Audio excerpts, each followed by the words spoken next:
नमस्कार, मैं हूं आपके साथ आयुषी शर्मा। S24x7 न्यूज़ में आपका स्वागत है। आइए दिखाते हैं आपको आज की सबसे बड़ी खबर। मैं राजगढ़ जिला के ग्राम कायरी में रहती हूँ। मेरी उम्र 14 वर्ष है। कक्षा 8वीं तक पढ़ाई की है। 2 साल पहले पढ़ाई छोड़ दी थी। दिनांक 26 दिसंबर 2023 को शाम करीब 6 बजे से 6:30 बजे मैं मुँह बोली गांव में ही रहने वाली मेरी राखी धागा मामी रेखा पति मेहरबान तंवर ने काम का बोलकर मुझे उसके घर पर बुलाया था, तो मैं रेखा मामी के घर चली गई। जैसे ही मैं रेखा के घर पहुंची तो रेखा मामी ने मुझे उसके कुआं वाले घर के एक कमरे में बंद कर दिया। मैं कमरे में ही बंद थी तो मैंने आवाज लगाकर रेखा मामी से कमरे का गेट खोलने को कहा, पर उसने गेट नहीं खोला। तभी करीब 7 बजे रेखा मामी ने गेट खोला और कमरे के अंदर बंटी दानगी और जगदीश दानगी रिनारा को भेजकर फिर से बाहर से दरवाजा बंद कर दिया। बंटी दानगी रेखा तंवर का राखी धागा भाई लगता है और वह पहले से उसके घर आता जाता था, इसलिए मैं उसे भी पहचानती हूँ। बंटी दानगी और जगदीश दानगी कमरे में आए और बुरी नियत से मेरा हाथ पकड़कर मुझसे जबरदस्ती गलत काम किया। मैंने चिल्लाचोंट की पर रेखा ने बाहर से गेट नहीं खोला और बंटी दानगी और जगदीश दानगी ने रात में 2 बार मेरे साथ जबरदस्ती गलत काम किया और सुबह 4 बजे करीब रेखा तंवर ने बाहर से दरवाजा खोल दिया और मुझे भी बाहर निकाल दिया। फिर बंटी दानगी और जगदीश दानगी वहां से भाग गए और मैं अकेली अपने घर पहुंची। सुबह करीब 8 बजे मैंने सारी बात अपनी काकी निर्मला और बड़ी मम्मी सुंदरबाई को बताई और उन्होंने फ़ोन लगाकर सारी बात मेरे मम्मी पापा को बताई। मेरे मम्मी पापा काम करने राजस्थान तरफ गए थे। जब वो वापस आए तो मम्मी पापा, बड़ी मम्मी सुंदरबाई, काकी निर्मला, भाई दीपक को साथ लेकर थाना में रिपोर्ट लिखाने पहुंची, मगर पुलिस ने सुबह से शाम कर दी रिपोर्ट लिखने में और 2 लोगों की रिपोर्ट लिखनी थी, मगर हमें डरा धमकाकर एक की ही रिपोर्ट पुलिस द्वारा लिखी गई। इसलिए मैं अपने परिवार के साथ डीजीपी ऑफिस भोपाल पहुंची और साहब से मिलकर कार्यवाही की मांग की और इसी दौरान हमें कुछ पत्रकार मिले और तब हमने सारी घटनाक्रम मीडिया को बताया। राजस्थान गई थी ने काम करने के लिए। माँ से गांव वाला सबने ढूंढी, देखा आपकी लड़की नहीं मिल रही, तो माँ से आया, तो हम आया माँ से कितने बजे आया होगा, 11 बजे थाना में आया। तो मैं पुलिस वाला ने बेटा रखा, 6 बजे लिखा पढ़ी करी।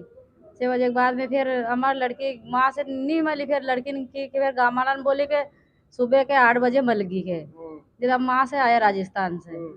ग्राम कायरी का रहने वाला हूँ मैं, जिला राजगढ़ लगता है हमारा।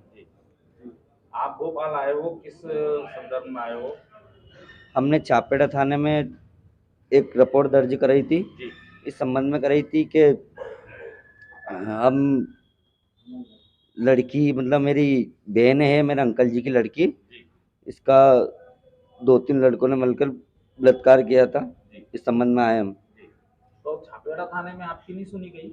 वहाँ पे किसी नेता का दबाव आने के कारण, क्योंकि वहाँ का जो टीआई है वो दांगी है और वहाँ का जो पुलिस स्टाफ है वो भी दांगी है और जो वो है मुजरिम गिरही वो भी दांगी समाज से है और जो वहाँ का विधायक है वो भी दांगी है, तो उसके कारण मेरी सुनवाई नहीं हुई।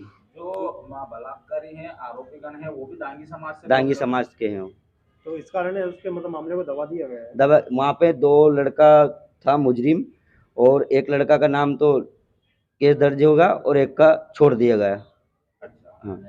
फिर उस पर क्या नाम है लड़कों का, क्या नाम? जगदीश पिता दांगी और बंटी पिता बवरलाल। जो आज आप डीजीपी के यहाँ पर आवेदन देने के लिए आए थे, अब आप क्या चाहते हो?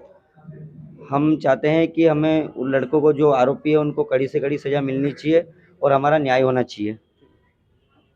ये बताओ क्या घटनाक्रम था? सबसे पहले किसने तुम्हें बुलाया था वहाँ? रेखा ने बुलाया था फोन लगाकर। किसने बुलाया था? रेखा ने। रेखा ने बुलाया था। हाँ। रेखा किस लिए बुलाया था? रेखा ने। किस लिए बुलाया था? उसने यहाँ पर काम है कुछ। रेखा कौन लगती कौन है? लगती है आपकी? मामी लगती है। मामी लगती है। हाँ। फिर वहाँ पर गई आप? हाँ, फिर क्या हुआ वहाँ पर? 2 लड़का खड़ा था वहाँ। क्या नाम था उनका? एक का तो बंटी था और एक का नाम नहीं याद है। अच्छा, बंटी को तुम कैसे जानती हो? बंटी आपके गांव का है? नहीं, उसके घर आते जाते रहते। आपके मामी के घर आते जाते रहते हाँ। हैं, ठीक है। 2 लड़के खड़े थे, उसके बाद क्या हुआ? उसने 2 लड़के के साथ बिठा दी मुझे गाड़ी पे, मैं आ रही चल। कहाँ पे भेजा? उसके कुआ पे। उसके कुएं पे? हाँ, फिर क्या हुआ? फिर क्या हुआ? उसने बलात्कार किया। बलात्कार किया दोनों ने? हाँ, फिर आपने वहां से आने के बाद अपने घर पे इसकी जानकारी दी? हाँ, फिर थाने सवेरे में गए आप? थाने में गए 4 रात लगभग कितने बजे गई थी और कितने बजे वापस करा? 6 बजे गई थी और उसने 4 वो बजे लड़के आपको कितने बजे लेके गए? 6 बजे 6 बजे। और घर छोड़ के गए? 4 बजे वो खुद ही छोड़ के गए? खुद ही आई है। तुम खुद ही आई वहाँ से? ठीक है, भाग के आई वहाँ से। जब तुमने ये घटना की जानकारी घर वालों को दी, फिर थाने में गए रात में? सुबह गए। सुबह गए रात में? हाँ, सुबह गए तो फिर वहाँ की आपकी सुनवाई हुई वहाँ पर? नहीं हुई। नहीं हुई? हाँ, क्या क्या कहा वहाँ पर? वहाँ पर दोनों लड़के का नाम लिया था मैडम ने। थोड़ा तेज बोलो। दोनों लड़के का नाम लिया था, वहाँ पर सुना ही नहीं। दोनों लड़कों का नाम लिया था पर एक का लिखा गया? हाँ, एक दोनों का नहीं लिखा गया? एक का ऐसा क्या कारण रहा था जो लोगों ने नहीं लिखा? मैडम ने डर। मैडम ने तुम्हें डरा दिया? हाँ, क्या बोल के डराया? उस ऐसा मत दोनों का मत लिखा के एक के लिए। दोनों का मत लिखा, एक का डरा? हाँ। आपने बोला कि मैडम जब दोनों ने किया और एक का क्यों लिख रहे हो आप? तो मेरे मैडम साथ बोला अन्याय कर रही हो आप नहीं, एक नारी? कि एक ही का लिखो। अच्छा, हाँ, अब आप क्या चाहती हो इस संबंध में? सजा। सजा चाहती हो दोनों को? हाँ, तीनों को। तीनों को? हाँ, आप मतलब जो मामी लगती है उनको, दोनों हाँ। लड़कों को? हाँ, तुम सबसे पहले ये बताओ, तुम कुएं पे 6 बजे शाम के टाइम क्यों गई? उसने बुलाई। चली गई? कुएं पे नहीं पहुंची थी, उसने बुलाई। क्या कह के लेके गए कुएं? घर से काम है। इसके बाद जबरदस्ती कर दी? हाँ। मैं आयुषी, अब मुझे दीजिए इजाजत। अगली बार फिर मिलेंगे बड़े खुलासे से।